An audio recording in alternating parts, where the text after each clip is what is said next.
हद तो यह है कि पाकिस्तान के वज़ीर आज़म इमरान खान साहब का भी कम से कम एक फ़ोन जो उनके ज़रिए इस्तेमाल रहा है उसके हवाले से भी ये खबर की तस्दीक हो चुकी है। अब ये अभी डिटेल नहीं आई कि क्या इसमें भारत कामयाब हुआ हैक करने में या नहीं हुआ।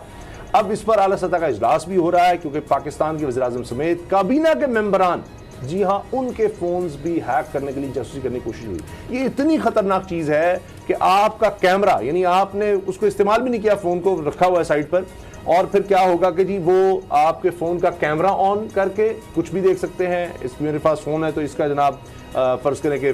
माइक्रोफोन ऑन है, हम जो यहाँ पर गुफ्तगू कर रहे हैं या कहीं भी मैं हूँ वो फ़ोन सुना जाए, तो ये चलता फिरता जासूस उन्होंने बना दिया, आपकी पॉकेट में है हर वक्त। तो इसके साथ आपका पूरा डाटा, उसमें मौजूद तस्वीर हो, उसमें आपके कॉन्टेक्ट्स हैं, मैसेजेस हैं, कुछ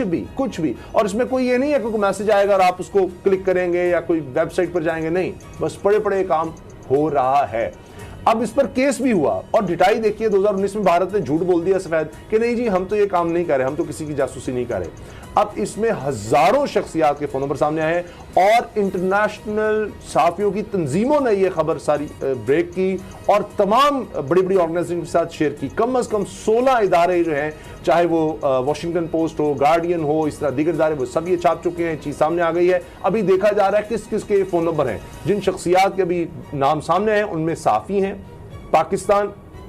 भारत और इसके अलावा सरकारी अहम शख्सियात हैं और इसी तरह से कोई बिजनेस में है, कहीं भी है, इन सब के फ़ोन इस तरह से हैक करने की कोशिश हुई है। अब असद खरल साहब, बड़ा सवाल ये बनता है कि ये तो अब भारत का झूठ भी पता लग गया कि वो एक केस व्हाट्सएप ने किया इस कंपनी के खिलाफ, और जब ये केस हुआ तो भारत ने कहा नहीं हम तो ये कुछ नहीं कर रहे, लेकिन वो सब चीज़ें साबित हो गई हैं। क्या अब इंटरनेशनली हम देखेंगे कि भारत का भी कोई घेरा तंग होगा कि ये आप क्या करें, कहाँ ये जायज़ है? ये तो एक क्राइम है कि आप वही कुलभूषण यादव वाला मामला आप भारत में बैठ के करें। आप अब देखिए कि अमेरिकी सदर वाटरगेट स्कैंडल आपको पता है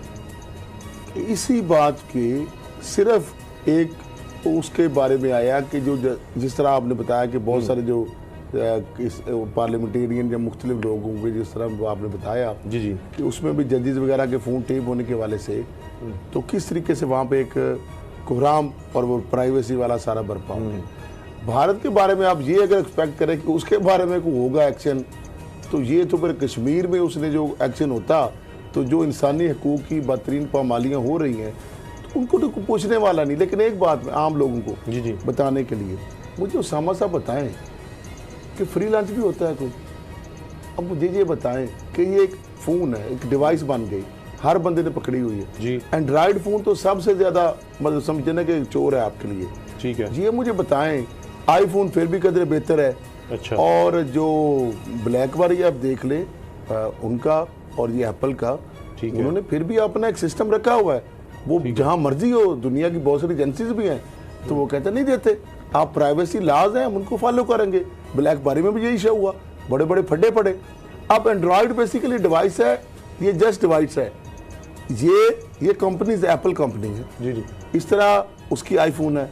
इस तरीके से ब्लैकबेरी कंपनी है, उसका फ़ोन है। ये एक जस्ट लाइक एक डिवाइस है, गैजेट है, ये है गैजेट, ये एक बगिंग डिवाइस है और हम खुद सारा कुछ करते हैं, इसमें इसका कोई कसूर नहीं है। इससे आप मुझे बताएं, हम व्हाट्सएप पे कॉल जो करवा रहे हैं, जो एडमिन बैठा हुआ है, उसको कितने अरब रुपए का बजट होगा, फेसबुक और सारा आपस में जी। हम छुपते हैं, कैसी बात है बदकिस्मती की कि हम अपने मुल्क और अपने लोगों से, अपने इदारों से, अपने मुल्क की इंटेलिजेंस एजेंसी, अपने मुल्क की जो रिस्पेक्टिव कंट्रीज होती हैं, कहीं क्योंकि कहीं व्हाट्सएप है, कहीं ईमो है, कहीं उसके बाद सिग्नल है, पता नहीं क्या, और उसके बाद बहुत सारे सॉफ्टवेयर है, स्काइप भी है, अच्छा स्काइप है, फेस जो टाइम है, बेशुमार है। अब वो हमें आता है मैसेज या वो कहते हैं एप्स, ये ट्रोजन है, बेसिकली ट्रोजन है। हम खुद इसको लिखा होता है, कभी आज तक किसी ने पढ़ा नहीं होगा। उसमें सबसे पहले जब वो डाउनलोड तब होता है, वो कहता है कि हमें एक्सेस देंगे, ठीक है, तो आप खुद मानते हैं ना, आप ना ये पंगे करें, यानी कैसी बात सुन ले। हर बंदा, हर मुल्क का, हर पाकिस्तानी मुहिब्बत पाकिस्तानी या शहरी हो, उसके अपने जो नॉर्मल फोन होते हैं, जो नॉर्मल वहां पे रूटीन प्रोसीजर के तहत एजेंसीज जो इंटेलिजेंस है अपनी डोमेन के अंदर रह के जो भी एक एसओपी है प्राइम मिनिस्टर का या जो भी किस तरह इजाज़त है, ये कहाँ का जो भी तरीका है, किसी कौमी एक मामले के अंदर सलामती के रिलेटेड या इस तरह का सिक्योरिटी का इशू है या टेररिज्म का इशू, जिस तरह मामलात में, तो वो एक प्रॉपर जिस तरह एजेंसी, इंटेलिजेंस एजेंसी या इन्वेस्टिगेशन एजेंसी, पुलिस वगैरह, वो दहशतगर्दों का या इस तरह के ट्रेस करने के लिए वो एक एक्सेस है लिमिटेड। अच्छा, अब मुझे ये बताएं, हम अपने इदारों से छुपते हैं और जो दुश्मन है उन्होंने आपको एक ट्रोजन फेंका कि फ्री ले ले, हम अपने सारे क्लासिफाइड डॉक्यूमेंट सारे मुल्कों की इस तरह उनको दे रहे हैं, बिल्कुल ठीक है, आपकी बात सही है। ये सारी चीजें जो हो रही हैं, देखिए एक चीज है, आप उसके मुजरिम हम मैं कह रहा हूँ, आप सही फरमा रहे हैं, अगर मुझे बताएं जो भारत कर रहा है कैमरा, छोटा जी ये स्पाई कैमरा है, टाइम खत्म हो रहा है, स्पाई कैमरा भी इसमें है, रिकॉर्डिंग भी है, ऑडियो भी है, सब वीडियो भी है, बंद है, चल रहा है, ये हर जगह पे साहब आपको अगर इसमें डेस्कटॉप पर जितनी चीजें सारी आ रही हैं, ये सब वो बताते हैं कि जी यही हम कर सकते, अगर कोई नहीं करता उसको बड़े जुर्माने होते हैं, सारा कुछ होता है, इसीलिए इस कंपनी पर भी, इसराइली कंपनी है, उस पर भी हर्जाने का दावा किया गया है। अब आपके ख्याल में क्या ये एक इंटरनेशनल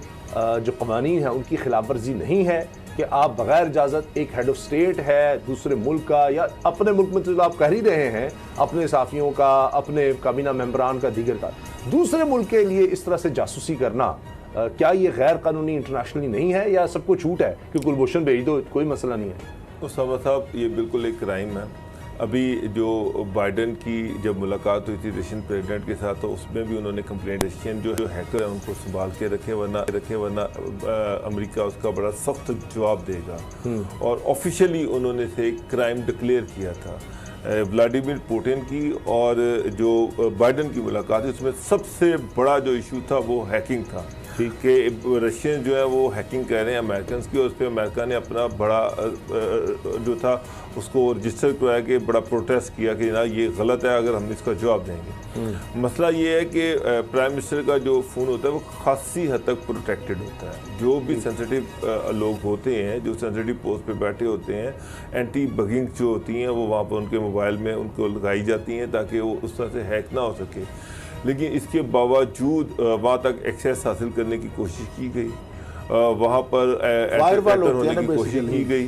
तो इसके और वो डिटेक्ट भी हो गई, पता भी चल गया कि यहाँ पर हैकिंग की कोशिश की जा रही है। उसके बाद इससे अगली जो अदारा जो आपने कहा है, उसने जब ये सारी 50,000 फ़ोन नंबर वहाँ से मिले हैं जिनको हैकिंग पे लगाया गया था, उसमें से पाकिस्तान के प्राइम मिनिस्टर इमरान खान का नंबर भी उसमें शामिल है, क्योंकि इंडिया इसराइल की उस कंपनी के ज़रिए से ट्रैक कर रहा था। तो पाकिस्तान को इंटरनेशनली इस पर प्रोटेस्ट करना चाहिए कि इंडिया जो ये गंदा रोल प्ले कर रहा है, कभी वो जाली पहला मामला है, आप देखें ना चाइना से वो पाकिस्तान और इस तरह के सेंसिटिव मालूमात के लिए इस तरह के उच्च जो है वो सरकारी तौर पे सरकारी तौर पे इस्तेमाल किए जा रहे हैं। मतलब मोदी खुद ये करवा रहा है, इंडियन गवर्नमेंट ये करवा रही है, ये क्राइम है। ये कोई प्राइवेट हैकर नहीं है, ये कोई प्राइवेट बंदा नहीं है, इसमें गवर्नमेंट ऑफ इंडिया इन्वॉल्व है और ये बेशर्मी है, ये क्राइम है, ये एक गिरी हुई हरकत है कि आप किसी मुल्क के प्राइम मिनिस्टर जो है उसका फ़ोन हैक करने की कोशिश करें। तो इसको पाकिस्तान को इसको सीरियसली लेना चाहिए। और फिर ये है कि कैबिनेट जो है वो ये भी सोच रही है कि कुछ दूसरे सॉफ्टवेयर जो है उनको इंट्रोड्यूस करवाया जाए ताकि ये जो बाहर से जान छुटी जाए, कोई नई एप्लीकेशन जो है वो यूज़ की जाए। मेरा ख्याल